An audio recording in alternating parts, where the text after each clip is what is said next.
When I was in my early 20s, I briefly considered becoming a nun. I had known since I was a young girl that I had a calling to ministry that I was uncertain how to fulfill. I was living in Milwaukee and attending Marquette University, which is run by the Jesuits. It was the first time that I had been out on my own, and I found it overwhelming. I longed for the simplicity that a religious community seemed to offer. I wanted remove from chaos, retreat from drama. I craved the companionship of others who all shared my values. The vision of life in the Abbey that I held in my head was idyllic and peaceful and predictable. At that time, I was leading the high school religious education class at my church with another woman who had been a Franciscan sister, but had left the order a few years earlier.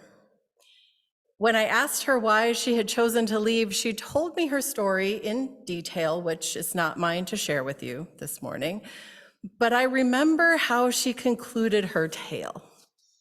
When you join, she said, you think you are leaving one world and entering a new one set apart from conflict and status seeking. But the truth is, the community is still made up of people.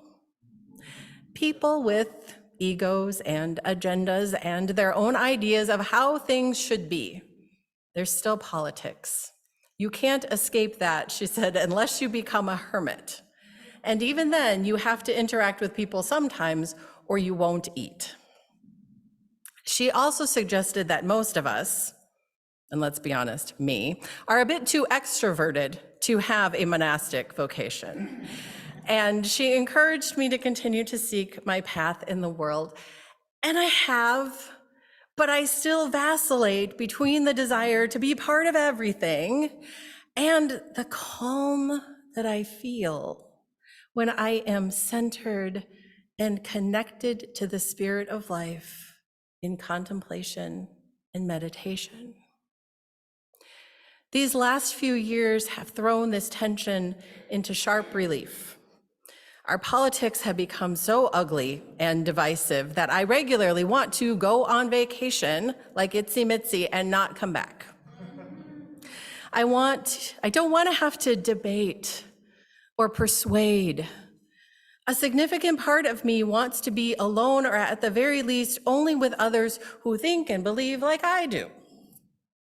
This imagined alternative seductively promises real, deep rest and social interactions that are consistently loving and reciprocal. And yet, when my family was in quarantine together, even with each other's and our collective best interests at heart, being cloistered in our home required a lot, months, years of real work. We had to do the ongoing renegotiation of our family covenant.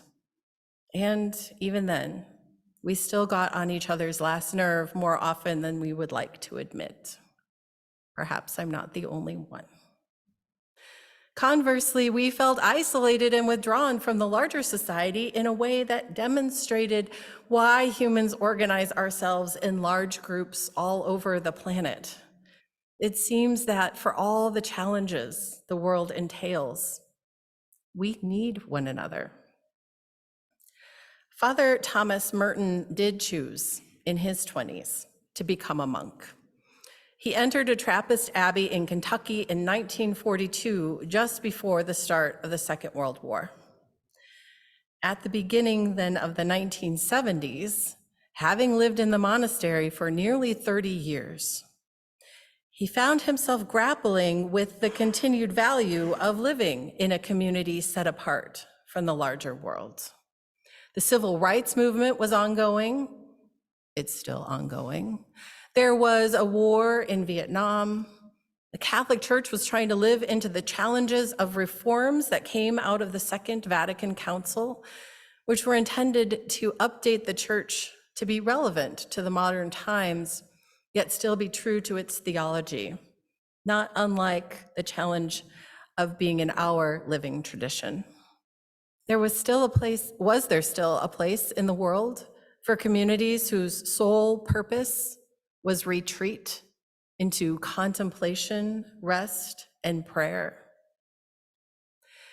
In his book, Contemplation in a World of Action, Merton writes, "This is simply the voice of a self-questioning human person who, like all his brothers, struggles to cope with turbulent, mysterious, demanding, exciting, frustrating, confused existence in which almost nothing is really predictable, in which most definitions, explanations, and justifications become incredible even before they are uttered, in which people suffer together and are sometimes utterly beautiful, and at other times impossibly pathetic, in which there is so much that is frightening, in which almost everything public is patently phony, and in which there is at the same time an immense ground of personal authenticity that is right there and so obvious that no one can talk about it, and most cannot even believe it's there."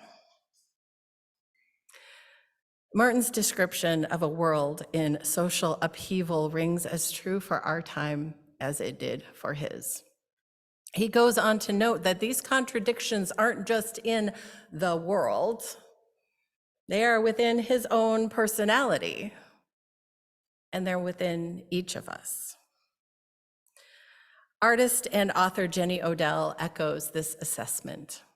In her 2019 book, How to Do Nothing, Odell speaks of the impossibility of retreat. She points to the early American utopian experiments, many of which included our Unitarian and Universalist ancestors, as well as the communes of the 1960s, as examples of people attempting to escape from society only to discover that they had, in fact, brought it with them. Even Henry David Thoreau, our celebrated Unitarian spiritual ancestor, during his extended time in retreat at Walden Pond, still went into town every few weeks to restock his provisions and have his mother do his laundry. Both Merton and Odell argue that there is value in spending time apart so that we can regulate our nervous systems, and then from our calm center, determine how to participate when it is time to return to the larger community. And they also both name this as a privilege. To have the time and space to step outside the chaos and oppression of daily life is not to be squandered. In fact, our responsibility to our fellow humans and to the non-human life on our planet is one of the greatest forces luring us back into the fray. Merton puts it this way: if I had no choice about the age in which I was to live, I nevertheless have a choice in the attitude I take about the way and the extent of my participation in its living, ongoing events. In our time in history, making this choice is particularly challenging because of our media environment. The 24-hour news cycle sensationalizes events for our attention, and social media capitalizes on our anger and despair for profit. The competition for our attention is nonstop unless we intentionally unplug. We have to step away from the cacophony of the online analysis and hot takes and give ourselves the opportunity to hear our own inner wisdom, to connect to spirit and listen to the inner voice, still and small. It is in that pause where we regain our capacity to choose which parts of society we will participate in and which we will refuse. Here is how Odell describes it. We absolutely require distance and time to be able to see the mechanisms we thoughtlessly submit to.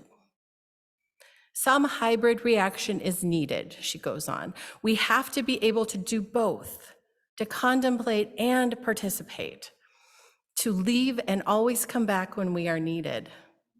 But standing apart represents the moment in which the desperate desire to leave forever matures into a commitment to live in permanent refusal, where one already is, and meet others in the common space of that refusal. This, then, I believe, is the role of our spiritual community. Although some may be called to a monastic life, for most of us, our congregation is the place of pause, of connection, and of renewal. Here we can get support for both our personal spiritual practice and for our discernment about what role we are to play in bringing justice, peace, and compassion to the world. Leadership consultant Margaret Wheatley encourages us to make our spiritual communities islands of sanity.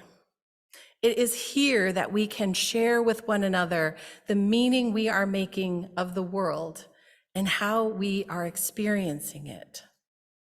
From the place of humility and curiosity, we can offer each other comfort and, when necessary, challenge. We can hold each other in both accountability and love. Here, we acknowledge that we are part of the interconnected web of all existence, inextricably bound to one another. Within that web, we each have the right to flourish in our inherent dignity and worthiness, and we are each responsible for our role in collectively building the environment in which that is possible. Odell and Merton encourage us to make that a conscious choice, not just about what we will do, but about what we will not. Standing apart gives us a clear view of what aspects of society are life-giving and which deplete life and love. Our islands of sanity, our spiritual communities of shared values and mutual care, give us the strength to refuse to contribute to the ongoing oppression of our fellow humans and the destruction of our environment.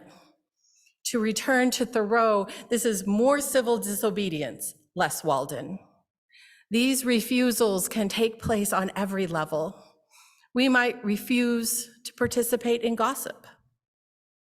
We can refuse to ignore microaggressions. Perhaps we refuse to participate in excess consumerism at the expense of sweatshop labor and environmental devastation. We can disagree with one another, but refuse to contribute to rhetoric that dehumanizes those on the other side. Each of us taking time apart to quiet our minds is what allows us to show up with integrity, to make these deep connections where the sacred is found. And we make this place holy by showing up for one another. We empower each other to stand apart, to refuse to contribute to the hate and bitterness of the world.